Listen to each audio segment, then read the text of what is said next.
avec les professionnels de la santé déjà depuis des années. Et on continuera de le faire tant qu'on n'obtiendra pas ce qu'on veut, parce que le Covid a démontré l'incapacité de nos établissements à gérer une épidémie comme celle du Covid-19. Et j'espère que la population française et aussi la population suisse limitrophe de ici à Annecy agissent comme elle le doit. Macron, si tu savais ton Ségur, Macron, si tu savais ton Ségur, aucune hésitation.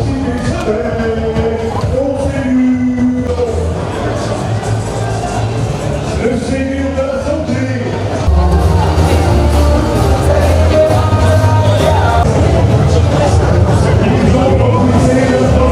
On fait subir à l'hôpital une soi-disant perte de 30 milliards. En fait, ces 30 milliards qui sont honnêtement sur l'hôpital sont complètement abusifs parce que les tarifs qui sont appliqués pour les opérations datent des années 60, datent des années 80, sont sous-chiffrés, ce qui provoque artificiellement un déficit. Ce déficit, il n'est pas innocent, il était fait par Agnès Pannier-Runacher, tout simplement pour permettre aux entreprises de défiscaliser, étant donné que les moyens de l'hôpital apparaissaient moins gros. Ça leur a permis de tirer sur le personnel, sur les horaires, sur les salaires, et voilà où on en est, par une dette complètement artificiellement créée par de l'incompétence, tout simplement. Voilà, nous sommes gérés par des incompétents. Donc nous sommes dans le corps médical, là où il y a toute la crème du savoir-faire et des cerveaux français, et pour gérer tout ça, on met des incompétents. Donc c'est la politique Macron dans toute sa splendeur, ce qui continue, donc il n'y a rien de nouveau.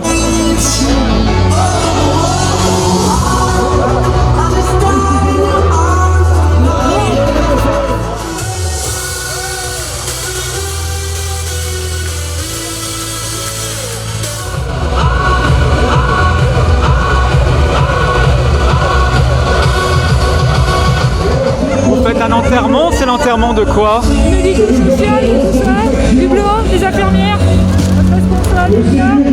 C'est l'enterrement du service public alors? C'est ça. C'est pour dire qu'on n'y croit plus. On enterre les médailles en chocolat, les primes à 50 000 vitesses. Nous, ce qu'on veut, c'est des actions concrètes et rapides. C'est à un moment donné, c'est tous les salariés qui voudront plus, eux, travailler. C'est toutes les volontés qu'il y a dans nos métiers, que ce soit les infirmières, mais aussi dans le médico-social, dans le MAD, parce que les personnes là qui tiennent le cercueil, c'est des salariés qui travaillent dans l'aide à domicile. C'est des femmes qui ont des salaires de misère, qui travaillent à temps partiel et qui ne sont pas reconnues.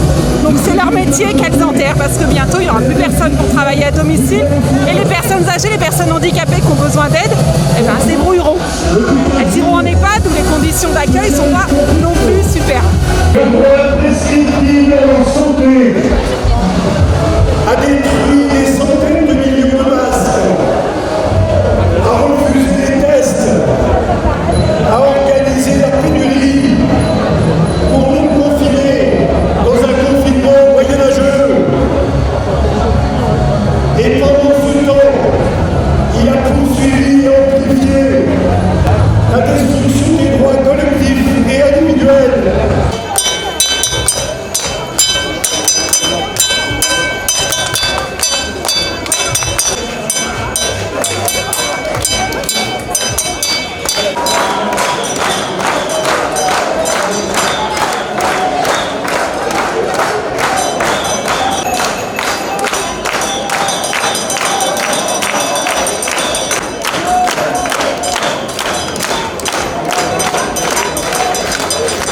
Nous sommes sur Annecy actuellement avec une manifestation pour Agora TV. Donc on est passé devant toutes ces personnes et on n'a pas pu s'empêcher de s'arrêter devant cette dame avec une magnifique photo, un portrait. Si madame elle peut nous dire quelque chose.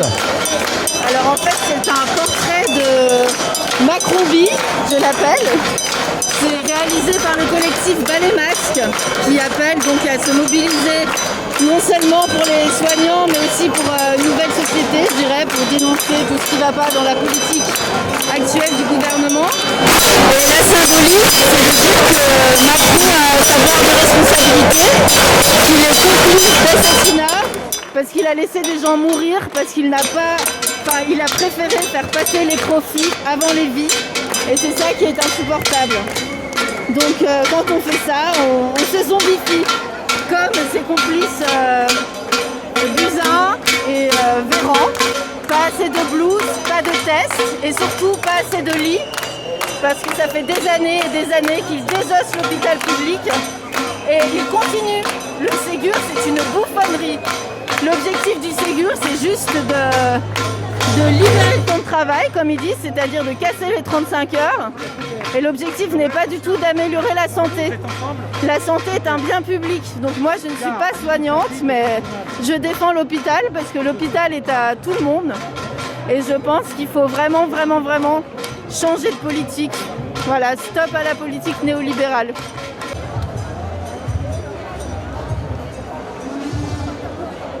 Pour l'honneur des travailleurs et pour un monde meilleur, même si Macron le veut pas, nous on est là. Allez, on continue. On est là, on est là. Même si Macron le veut pas, nous on est là.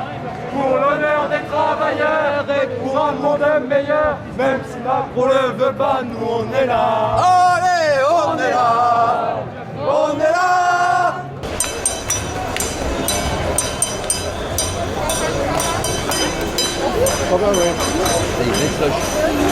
Alors voilà, on est devant un instrument très insolite, construit artisanalement, on est d'accord? Oui. Est-ce que tu peux nous expliquer, on peut se dire tu, Oui. comment c'était venu cette idée et pourquoi? Oui. Eh ben, c'est tout simplement un entonnoir qui, au bout d'un tuyau d'arrosage, puisque sur les barrages, on n'a pas le droit d'avoir des armes par destination. Donc, j'ai pris une embouchure qui vient d'une fanfare d'un résistant qui me l'a prêté. Donc ça a amélioré le bruit. Et puis après, j'ai pris une cloche parce qu'on devait me donner un corps des Alpes. Mais un corps des Alpes au manif, c'est un peu délicat. Et puis une cloche, c'est là, c'est pour monter aux alpages parce que dans les alpages, on va faire la révolte aussi contre Macron parce que je crois que les vaches vont se mettre en grève. Je donne les infos.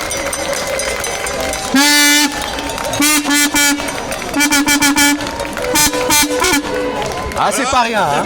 C'est pas rien, ça casse les oreilles, ouais. Au masque, je le porte là parce que, en fait, la libre pensée, c'est dangereux pour Macron, les gens de la République En Marche.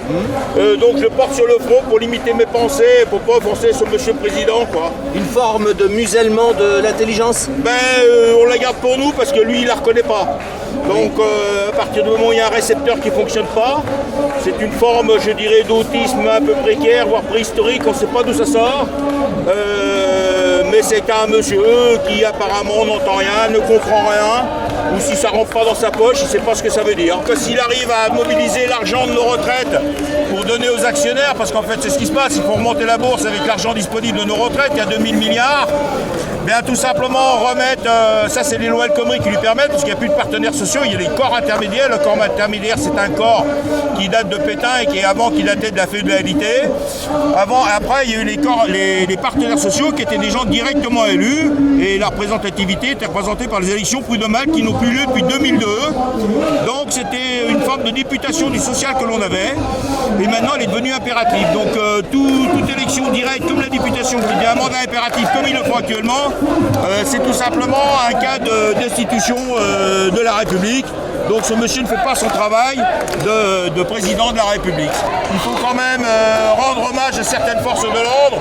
Je cite souvent le capitaine Chenu qui à la troisième, à la fin de 1870, alors que les Prussiens avançaient de Paris, la commune de Paris 1870, eh bien les artisans du sentier avaient s'étaient cotisés pour acheter un canon et pour bombarder les forces prussiennes. Et donc la gendarmerie ne soutient pas tout Macron, ils savent pour certains qu'ils ont une belle histoire. Par contre pour eux c'est comment réécrire l'histoire et comment réécrire une bonne histoire sans trahir le peuple, sans trahir la République, sans trahir leur serment.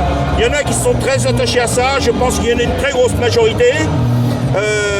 Et qui veulent faire leur travail. La police, qui sont des forces de l'ordre, date de Pétain, c'était fédéré sous Pétain pendant la guerre. Donc c'était en fait la police de proximité qui devait être en confiance avec les gens. Donc il faut bien regarder le serment que prêtent les policiers par rapport à un gendarme. Un gendarme défend le territoire. Il défend un maillot qui est la France. Donc si un gendarme défend un Macron qui ne défend pas la France, il trahit son serment. Le policier, c'est différent. C'est-à-dire que le serment est beaucoup plus compliqué. Comme c'est une personne de proximité, le policier doit inspirer confiance quand il interroge quelqu'un. Il doit être la représentation de la confiance du peuple. Et donc ça, il y a très très peu de gens qui le savent. Donc, sous Castaner, quand ils ont mis la gendarmerie sous ministère de l'Intérieur, donc sous la police, les gens devraient être d'autant plus rassurés qu'ils reprennent le serment de la police. Donc, toute personne devrait être en sécurité et devrait être traitée en confiance, et la personne devrait être en confiance s'ils font réellement leur travail. Donc les forces de l'ordre viennent d'une confiance qui était instaurée, et si les agents de la police, du gouvernement ne savent pas instaurer cette confiance, c'est qu'ils ne savent pas faire leur métier. Donc le désordre, l'ordre par la force, c'est un désordre du serment qu'ils ont prêté, et malheureusement ils obéissent à des incompétences. Ces incompétences, elles ont été élues, il ne faut pas l'oublier. Tout à fait. Par des manipulations. Mais quand même, il y a des gens, des gendarmes, des personnes, et moi je fais partie de ces gens-là qui argumentent pour augmenter le sens de la confiance et des relations entre toute personne, tout citoyen, quel qu'il soit, peu importe sa religion, son origine, pour que justement cette confiance-là arrive et qu'on ne vienne plus par des forces de l'ordre, mais par des forces de confiance. Et à ce moment-là, personne n'obéirait à Macron. Voir COP 21 sur vos gilets, très joli d'ailleurs. Ah oui, hein, vous êtes bien d'accord. Qu'est-ce que vous pouvez nous dire sur les suites de la COP 21 ? La suite de la COP 21 ? Oui. Eh ben on continue, on essaye. On en est où ? On n'en est pas loin. Suite le judiciaire, donc c'est terminé. Les objectifs ne sont pas du tout atteints. Non. C'est clair, les 1,5 degré, on les oublie. C'est clair. Voilà. Donc on y va, on continue. Du coup, on continue toujours à faire des actions de désobéissance civile pour marquer toutes les initiatives locales qui sont mises en place, pour renforcer notre envie de faire passer des messages vers la justice sociale et le climat. On ne se sent pas coupable du tout d'avoir fait quelque chose de mal, en fait, pas du tout. Et c'était ennuyé en fait d'avoir ce sentiment justement d'attendre un délibéré qui serait en notre défaveur.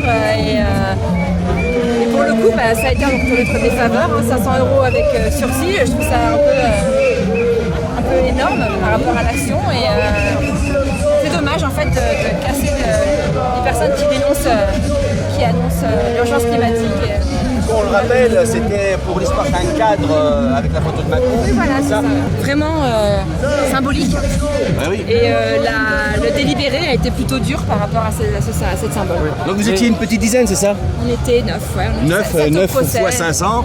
Voilà, c'est ça. Et rentable, hein ? Par contre, il y a d'autres procès. Voilà, vos collègues, il y a eu des collègues qui ont eu moins de chance à travers la France. Vous savez qu'il y a eu des condamnations sévères, il y a encore des procès. Même peut-être de la prison, je ne sais pas. Non, il n'y a pas eu de prison. Pas par contre, il y a encore des procès qui vont avoir lieu et des procès qui ont été reportés. Enfin voilà, c'est tout. Et puis ça continue, des personnes qui sont aussi arrêtées pour avoir placardé des personnes d'ANV qui ont placardé des affiches anti-pub.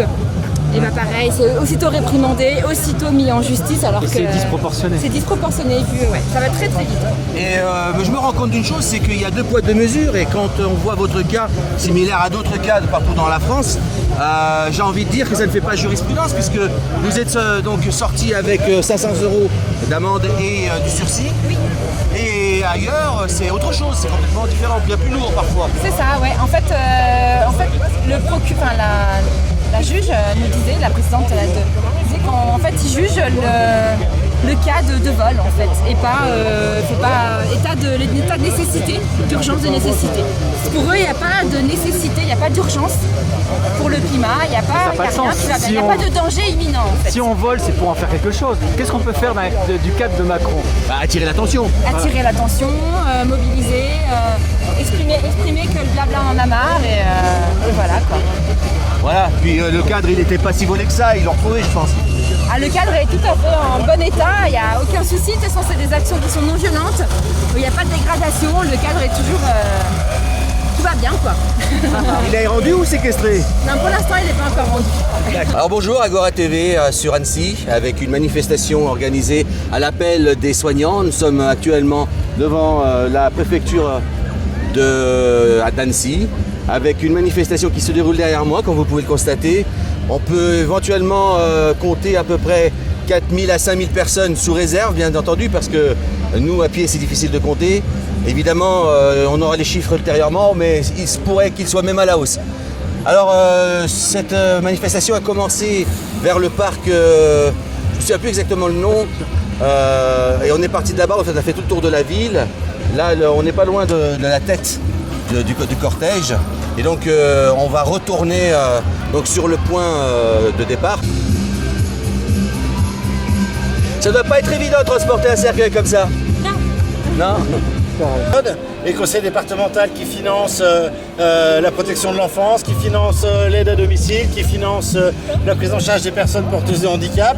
Pour l'instant, c'est zéro réponse à nos interpellations. Pourtant, on leur a écrit 3 fois en l'espace de 1 mois. Et pour l'instant, ces salariés-là, qui ont permis d'empêcher la maladie de se propager, notamment dans les établissements avec les plus fragiles et les plus défavorisés, ils n'auront rien. C'est scandaleux de voir que l'effort fait par ces professionnels n'est pas reconnu par notre département. Ouais. Alors moi je peux pas m'empêcher de voir votre badge. Ouais. Vous pouvez m'en parler un peu de ce que vous dites, un petit peu?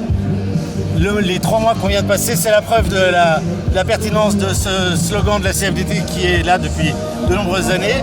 C'est bien le personnel des établissements, que ce soit à l'hôpital, que ce soit dans les EHPAD, que ce soit dans les établissements que j'ai cités avant, qui sont vraiment la richesse de notre système de santé. On a une vraie richesse dans le pays. La santé, c'est 5 points de PIB. Ah oui. Et c'est 70%, 80% du personnel. Et c'est parce qu'on est là. On est des gens, et c'est pas des robots, c'est pas la télémédecine qui fait la prise en charge. C'est clair. Ça peut aider, mais c'est pas la télémédecine. C'est des vrais gens, au contact de vrais gens, malades, fragiles. Et je suis une richesse, il faut qu'on soit enfin reconnu comme une richesse, c'est pas comme un coût. Augmentation de salaire, on a 26% de moins de salaire dans notre secteur, à niveau d'études équivalent que dans les autres secteurs, tout ça parce qu'on est un métier avec beaucoup de femmes. Il y a un moment, c'est bon quoi. Il faut une vraie revalorisation des salaires, il faut qu'elle vienne rapidement et il faut des moyens pour nos établissements parce qu'on peut ne pas être d'accord avec les politiques de notre direction, mais à un moment, ils tirent le diable par la queue. Ils sont obligés aussi de faire avec les moyens qu'on leur donne. Et là, on a vu pendant la période que la coordination médecin, direction, personnel, c'est pas mal passé, en tout cas entre médecin et directeur, mais c'est parce que c'était open bar sur les dépenses. Les directeurs n'avaient pas à nous dire j'en ai pas les moyens, ils nous disaient juste je l'ai ou je peux l'avoir ou je ne peux pas l'avoir. Donc là c'est sûr que dans ces conditions-là on arrive à se poser. Maintenant le vrai monde il va revenir et il faudra bien se poser la question des moyens. Donc si au niveau de l'État on n'a pas une augmentation majeure de l'ONDAM, du budget de la sécurité sociale, on s'en sortira pas. Il faut que les primes qui ont déjà été distribuées, elles soient vraiment pour tous. Là, il y a une injustice totale parce que tous les établissements ont été chamboulés et on fait une espèce de différenciation entre les départements qui n'ont pas eu de bol et qui ont eu plein de morts et les départements qui ont eu plus de chance et qui ont eu moins de victimes. Et alors ceux qui ont eu moins de victimes, ils ont eu moins de primes. En réalité, la prochaine fois, ils bosseront moins bien, ils ne feront pas les mesures barrières, les collègues du sanitaire, des structures de handicap ou du maintien à domicile, ils ne mettront pas de précautions pour les vieux et les handicapés pour lesquels ils s'en occupent, et il y aura plein de morts, ils auront une prime. Enfin, je caricature, et c'est comme ça que ça a été ressenti par tous nos camarades. Et là, il y a un nouveau texte qui sort pour le secteur privé et le médico-social, et on va avoir des établissements où dans la même association, les professionnels qui s'occupent des mêmes handicapés, ceux qui sont dans le foyer de vie vont pas avoir de prime, et ceux qui sont à l'ESAT, ils vont en avoir une. C'est les mêmes résidents, c'est les mêmes prises en charge, c'est délirant. Donc on veut une prime universelle pour tous. En grosso modo, c'est de la démotivation. Pour tout de suite. Il y a de la démotivation. Alors, oui, il y en a. Alors, il y a une énorme fatigue. Parce que là, ce qu'on a ramassé pendant 3 mois, il n'y a pas un secteur qui l'a vécu aussi fort. Et de la démotivation, elle va vite venir parce qu'elle était déjà en train de naître depuis des années. Ça fait des années qu'on alerte. Il y a eu d'autres mouvements qui sont réalisés depuis 2 ans, mais on est dans une situation, on est à la limite de la catastrophe. S'il n'y a pas rapidement, maintenant et après avec le Ségur des annonces, on n'y arrivera pas.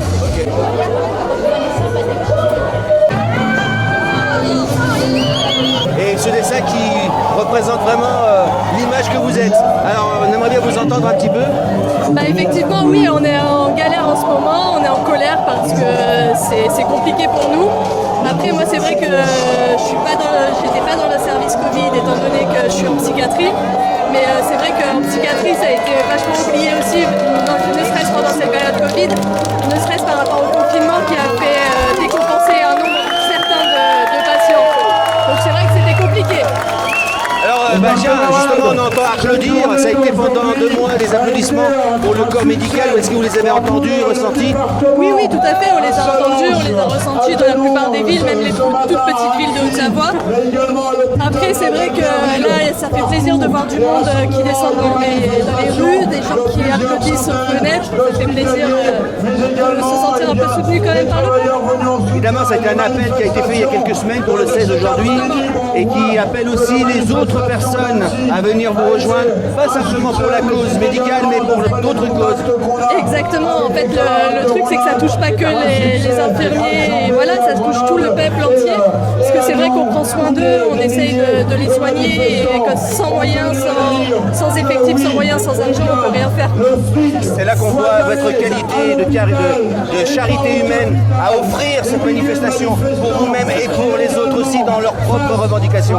C'est vraiment un grand amour qu'on a pour vous. Merci, c'est gentil. Il faut poursuivre la mobilisation et surtout discuter avec nos collègues de travail, discuter avec nos voisins dans les quartiers, tous ceux avec qui on a causé de loin au balcon pendant le confinement.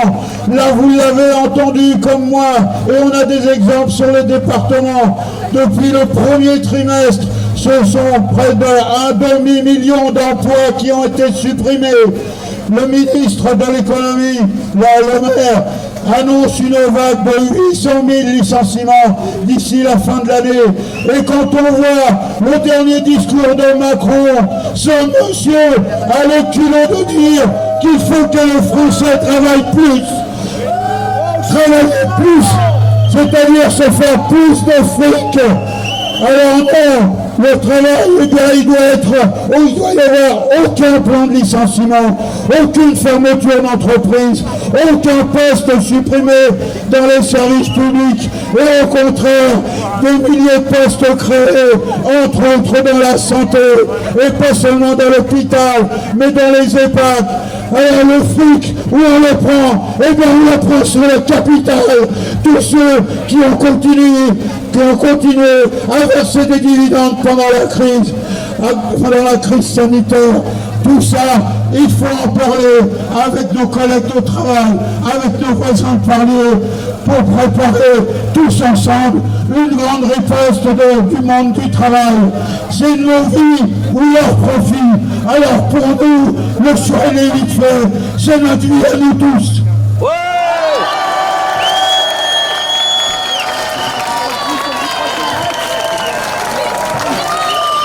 Alors Nadine, on est là dans une manifestation organisée depuis déjà un certain temps, un appel national des aides-soignants à toute la France, y compris d'autres personnes qui ont d'autres revendications que celles du médical. Alors je voudrais savoir si ça te touche et qu'est-ce que tu en penses toi-même de ton côté.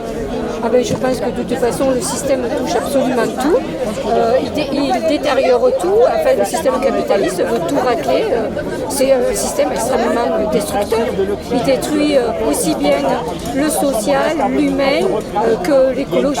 Voilà. C'est vraiment un système à foutre en l'air et à le remplacer par quelque chose de réellement humanitaire, utile, écologique. D'accord. Les applaudissements qu'on a eu pendant 2 mois pour les aides-soignants, tout ça, vous les avez entendus? Oui, j'en ai entendu. Il y en a qui, derrière chez moi, j'entendais les casseroles. Je suis jamais sortie faire ça. C'est pour moi, c'était juste insupportable. Parce que eux, je ne crois pas qu'ils sont ici dans la rue avec nous. Alors les gens qui ont applaudi, est-ce que tu penses qu'ils sont venus, ils sont là dans la rue avec vous? Eh ben non, je crois que justement, ils ne sont pas venus. Ah. C'est ça les aider à se dédouaner de faire des actions pour l'hôpital. Alors qu'est-ce qu'on peut leur dire? Parce que tu as la caméra, qu'est-ce que tu peux leur dire pour leur dire qu'ils devaient être là? Eh bien que c'est pas suffisant d'applaudir, quoi. C'est voilà, il faut se bouger les fesses et venir soutenir donc les personnels hospitaliers. Il faut soutenir le système hospitalier français pour qu'on l'améliore et surtout pour qu'on empêche de le détériorer en le privatisant. Parce que c'est ça le but final, c'est la privatisation, c'est tout donner au capital. D'accord, donc ils n'étaient pas au rendez-vous ici sur Annecy. Par contre, une petite pensée pour nos camarades à Paris. Il paraît que là-bas c'était une nuée noire de personnes rassemblées, donc de tout horizon. Mais ça s'est très très mal terminé, gazé, matraqué, nassé sur le Trocadéro. Tu peux en dire? Ah ben je suis choquée. Comment on peut aller gazer des gens qui vont soigner les gens? C'est absolument incroyable. Il n'y a pas de mots pour dire ça. Moi, je pense que ces gouvernements, ce sont des criminels, ce sont des monstres, ce sont pour moi des psychopathes qui sont incapables d'avoir la moindre empathie. Alors, quel message on a par rapport à ce genre d'acte bestial, hein, les actes policiers, méchanceté, de la violence policière? Eh bien, c'est tout simplement pour écraser le peuple, c'est pour le maintenir, c'est pour lui faire peur et pour pouvoir continuer sa politique. Alors quel message ils donnent à l'opinion publique, ces policiers-là? Ah ben, je pense qu'ils donnent un message, c'est à double tranchant. C'est très négatif pour les gens qui sont là-bas parce que vraiment c'est pénible, c'est douloureux, c'est éprouvant. Mais en même temps, ça montre que ce sont des monstres, que on rentre en pays totalitaire. On est bien d'accord qu'on ne peut pas mettre tout le monde dans le même sac, il y a des bons et des mauvais comme un peu de partout. Oui, bien sûr, ils sont poussés à faire ça, c'est clair. Mais dedans, il y a quand même des têtes brûlées, sinon ils ne feraient pas ça. Le fait qu'ils ont des choses à dire, le fait qu'ils ne pouvaient pas faire école à la maison parce que c'était extrêmement difficile, et je suis bien placée pour le savoir. Le fait également qu'il y a un certain nombre de mesures assez répressives, de surveillance policière, qui dérapait vraiment. Le fait que l'état d'urgence a été un super prétexte pour relancer toutes ces mesures ou pour leur donner un petit peu plus de vigueur. Voilà. Et puis ensuite, on a donc 4 piliers. Oui. Qui sont la sécurité sociale, les retraites, le droit au chômage et l'école. Et on voit bien que tous ces piliers sont considérablement ébréchés et que celui de l'école est carrément foutu en l'air. On aperçoit un petit gnome, je ne sais pas qui c'est, vous avez une idée, en bas avec une tronçonneuse? Alors c'est pas le type de qualificatif que j'utilise pour le président de la République, mais par contre sur la symbolique, ouais, je crois que c'est assez reconnaissable, mais sur la symbolique, c'est vrai que c'est assez fort. On connaît bien les dents là. Oh, puis bon, voilà quoi. Donc c'est Emmanuel Macron, c'est ça? C'est comme ça que je le comprends, oui. De pouvoir rafistoler tout ça ou le consolider, et donc c'est ça moi que j'attends en tant que citoyenne et électrice potentielle. Mais il a le pouvoir de reconsolider les fondations. En tout cas oui, il a pour l'instant ce pouvoir-là, en attendant un successeur. Donc, Je vais vous prendre une photo. Ouais, c'est bien triste qu'il fait le contraire. Ok.